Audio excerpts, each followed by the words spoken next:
Question number 6 to le যাও আমি 7 into 11 into 13 plus 13 আৰু 6 into 7 into 6 into 5 into 4 into 3 into 2 into 1 plus 5 সংখ্যা দুটা কিয় যৌগিক সংখ্যা ব্যাখ্যা কৰা ঠিক আছে এই যে দুটা সংখ্যা দিয়া আছে এই সংখ্যা দুটা কি কাৰণে যৌগিক সংখ্যা হয় আমি এক্সপ্লেইন কৰিব লাগে বা ব্যাখ্যা কৰিব লাগে ঠিক আছে আমি এই কোৱেশ্চনটো সলভ কৰিবলৈ চেষ্টা কৰো Okay, আমি সংখ্যা দুটা লৈ ললো 7 into 11 into 13 plus 13 আৰু এফালে কি আছিল 7 into 6 into 5 into 4 into 3 into 2 into 1 plus 5 ঠিক আছে আমি এই সংখ্যা কিটাক আমি কি কৰিম প্ৰথমতে আমি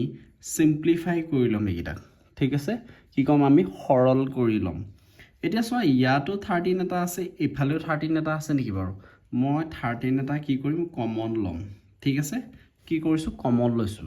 মই যেতিয়া এই ফালৰ পাৰ্টটো পা 13 টা কমন ললো থাকিলে কি কি 7 আৰু 11 ঠিক আছে কি কি থাকিলে 7 into 11 থাকিলে প্লাস প্লাস ইয়াৰ পৰা যেতিয়া 13 টো গুছি আহিলে ইয়ালে ইয়াত থাকিলে কিমান 1 হে থাকি গল ঠিক আছে বুজি পাইছনে এটা কি কৰিম আমি 13 into 7 into 11 কিমান হবগে 7 into 11 77 plus 1 equal 13 into 77 নৰ লগত 1 যদি আমি মাল্টিপ্লাই কৰিও কিমান পামগে ও 1 যদি প্লাস কৰিও কিমান পামগে 78 পালো ঠিক আছে ইয়াত যদি চাও আমি 13 সংখ্যাটো এটা মৌলিক সংখ্যা কি সংখ্যা এটা মৌলিক সংখ্যা এটা নেক্সট 78 ক আমি ভাঙিবলৈ চেষ্টা কৰিম 78 ক আমি কিহে ভাঙিম আমি 78 ক আমি সুটি হৰণে ভাঙিবলৈ চেষ্টা কৰিম ঠিক আছে 78 ক কিহে ভাঙিম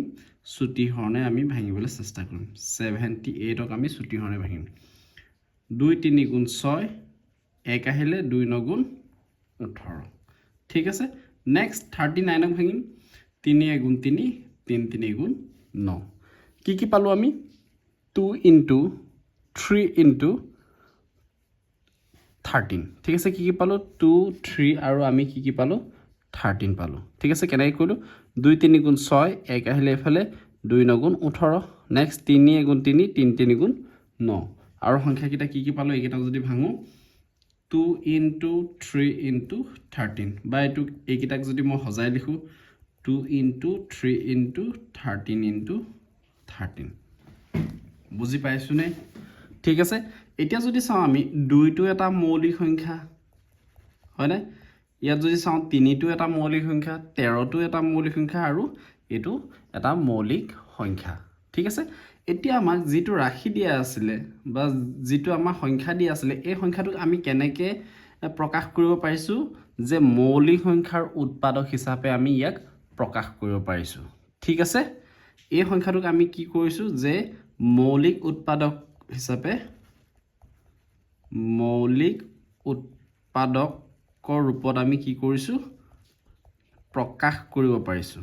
ঠিক আছে প্ৰকাশ কৰিব পাৰিছো সেই কাৰণে কি হ'ব ই এটা কি সংখ্যা যে ই এটা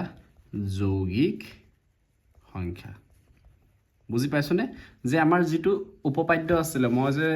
এটা ভিডিওত বুজাই দিছিলো যে মৌলিক উপপাদ্যটো ইয়াৰ পৰা আমি পাইছো যে প্ৰত্যেক যৌগিক সংখ্যাকে মৌলিকৰ গুণফল হিচাপে প্ৰকাশ কৰিব পাৰি ঠিক আছে এতিয়া আমি এই সংখ্যাটোকে যেতিয়া আমি মৌলিক উৎপাদকৰ ৰূপত যেতিয়া এনেকে প্ৰকাশ কৰিব পাৰিছো মৌলিক সংখ্যাৰ ৰূপত যেতিয়া প্ৰকাশ কৰিব পাৰিছো তেতিয়া এই সংখ্যাটো এটা অবিয়াসলি কি হ'ব এটা যৌগিক সংখ্যা হ'বগে ঠিক আছে ঠিক তেনেকে আমি এই সংখ্যাটোকে তেনেকে সিম্পলিফাই কৰিবলৈ চেষ্টা কৰিম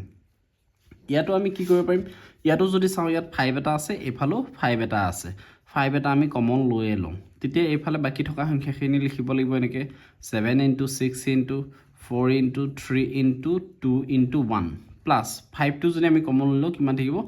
1 এনেকে ঠিক আছে ইকুৱেল 5 7 into 6 কিমান হ'ব 42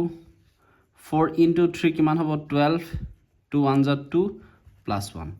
পূৰণ কৰি ললে হৈ গল বা তোমালোকে সিধা ডাইৰেক্ট গুটে কিটা পূৰণ কৰিলেও হ'ব হ'ব না ঠিক আছে 2 12 কিমান হ'ব 2 12 24 plus 1 equal 5 into 42 into 24 এই দুটা আমি পূৰণ কৰিম 42 into 24 4 2 গুণ 8 4 4 গুণ 16 2 2 গুণ 4 2 4 গুণ 8 8 এইফালে 10ৰ শূন্য উকলিব 1 10 108 কিমান পালোগে আমি 108 যোগ 1 1008 ঠিক আছে 108 নহয় 1008 ইকুৱেল 5 ইনটু 1008ৰ লগত যদি 1 যোগ কৰি কিমান হ'ব 1009 ঠিক আছে আমি এতিয়া এই সংখ্যাটোক আমি এনেকে ছুটি হৰণে আমি ভাঙিব নোৱাৰো কাৰণ ইউ এটা কি সংখ্যা মৌলিক সংখ্যা কি সংখ্যা ইউ এটা মৌলিক সংখ্যা তোমালোকে ভাঙি চাব পাৰা এনেকে যে ইয়াক বেলেগে কি হবা হৰণ যায় নেকি কি আছিল আমি সিম্পলিফাই কৰিব পাৰো নেকি চেষ্টা কৰি চাব পাৰা ছুটি হৰণে কিন্তু ইয়াক ভাঙিব নোৱাৰি ই এনেকে থাকিব 5 ইনটু 109 এটা দেখিছেনে দুটা মৌলিক সংখ্যা পালোগে আমি এটা এই সংখ্যাটোক যেতিয়া আমি মৌলিক সংখ্যাৰ ৰূপত যেতিয়া প্ৰকাশ কৰিব পাৰিছো ইউ এটা কি হ'বগে ই এটা যৌগিক সংখ্যা কি সংখ্যা এটা যৌগিক সংখ্যা লিও ইউ এটা কি হ'ব যৌগিক সংখ্যা ঠিক আছে বুজি পাইছনে যদি কিবা দিগদাৰ হয় মোক জনাবলে নাপাহৰিবা